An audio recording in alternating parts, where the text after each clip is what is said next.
Assalamualaikum warahmatullahi wabarakatuh. Halo siswa-siswa semua. Baiklah, hari ini kita akan belajar fisika. Belajar fisika ini pasti seru tentunya. Nah, jadi kalian jangan skip ya video ini. Kalian harus nonton dari awal sampai akhir agar mengerti materi fisika yang akan diajarkan hari ini. Lalu siapakah yang akan mengajarkan kalian? Oke, Bu Eliana akan mengajarkan kalian materi ini. Siap ya Bu Eliana? Oke Bu Eliana, dipersilahkan. Assalamualaikum warahmatullahi wabarakatuh. Nah, pada kesempatan kali ini kita akan membahas tentang pengukuran dalam fisika. Sebelumnya, kita harus paham terlebih dahulu mengenai besaran dalam fisika. Nah, apa itu besaran? Besaran adalah sesuatu yang dapat diukur dan dinyatakan dalam angka. Misalnya, panjang, waktu, berat badan, tinggi badan. Nah, kalau marah, apakah termasuk besaran dalam fisika? Marah, cantik. Nah, itu tidak termasuk karena tidak dapat diukur dan dinyatakan dalam angka. Dalam fisika, besaran itu dikelompokkan menjadi dua. Yang pertama itu ada besaran pokok, yang kedua itu ada besaran turunan. Besaran pokok itu terdapat 7 buah besaran. Yang pertama itu ada massa dengan satuan kilogram, kemudian ada panjang dengan satuan meter, kemudian ada waktu dengan satuan sekon, kemudian ada besaran suhu dengan satuan Kelvin, kemudian ada kuat arus listrik dengan satuan ampere, kemudian ada intensitas cahaya dengan satuan kandela, yang terakhir itu ada jumlah zat dengan satuan mol.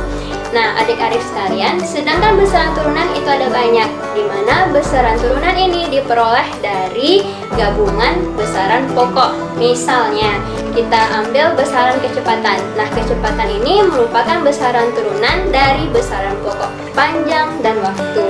Kemudian, percepatan juga. Percepatan adalah besaran turunan yang diturunkan dari besaran pokok, panjang, dan waktu.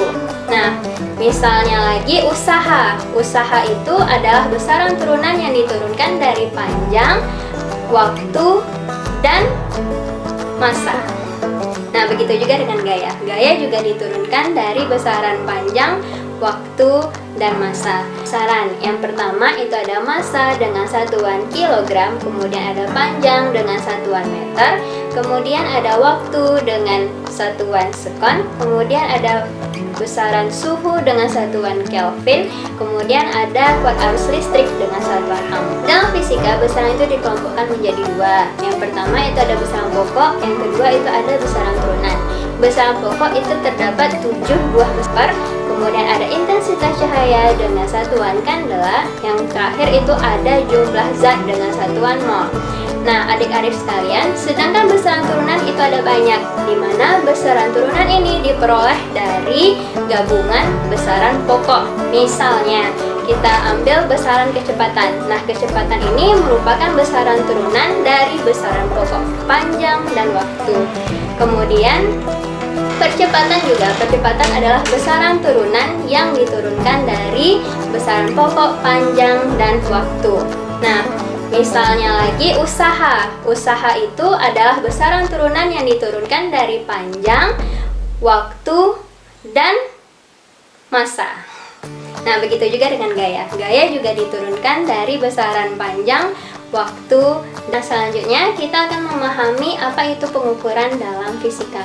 Pengukuran dalam fisika itu adalah proses membandingkan. Nah, yaitu adalah membandingkan suatu besaran dengan besaran standar lainnya. Misal, kita ingin membandingkan antara besaran panjang buku dengan besaran panjang penggaris, di mana panjang penggaris ini adalah besaran standarnya, standar lainnya. Nah, besaran standar ini bisa misalnya panjang penggaris atau waktu yang ditunjukkan pada stopwatch. Nah, itu adalah besaran standar yang akan kita bandingkan dengan besaran yang ingin kita ukur. Nah, sederhananya pengukuran itu adalah proses mengukur suatu besaran menggunakan alat ukur. Apa saja alat ukur dalam fisika? Yang pertama, kita akan membahas alat ukur besaran pokok panjang. Nah, alat ukur besaran pokok panjang itu yang pertama ada mistar yang ditunjukkan pada gambar berikut. Kemudian ada jangka sorong yang ditunjukkan pada gambar berikut. Yang terakhir kemudian ada mikrometer sekrup yang ditunjukkan pada gambar berikut. Apa perbedaan dari ketiga alat ukur panjang mistar, jangkar sorong, dan mikrometer skrup itu terletak pada ketelitiannya yang akan kita bahas cara penggunaannya pada pertemuan selanjutnya. Nah, kemudian alat ukur besaran pokok waktu itu ada stopwatch yang ditunjukkan pada gambar berikut. Kemudian ada alat ukur besaran pokok massa yang ditunjukkan pada gambar berikut. Nah, alat ini disebut dengan neraca 2 lengan. Kemudian ada neraca 3 lengan.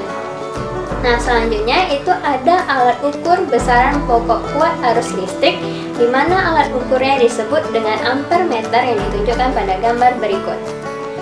Nah, demikian penjelasan Ibu mengenai besaran dan pengukuran. Untuk lebih lanjut mengenai cara menggunakan alat ukur, cara membacakan skala yang tertera pada alat ukur akan kita pelajari di pertemuan selanjutnya.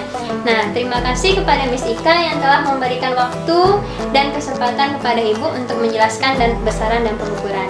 Kembali Ibu kembalikan kepada Miss. Oke Bu Eliana, terima kasih ya atas penjelasannya. Mudah-mudahan semua siswa mengerti dan paham. Oke siswa, selamat mengerjakan tugas ya di e-learning masing-masing. Kalau ada pertanyaan silakan di komen berikut atau WhatsApp kepada Bu Eliana. Terima kasih. Oke Miss Ika, terima kasih atas kesempatan dan waktu yang telah diberikan kepada saya untuk menjelaskan besaran dan pengukuran.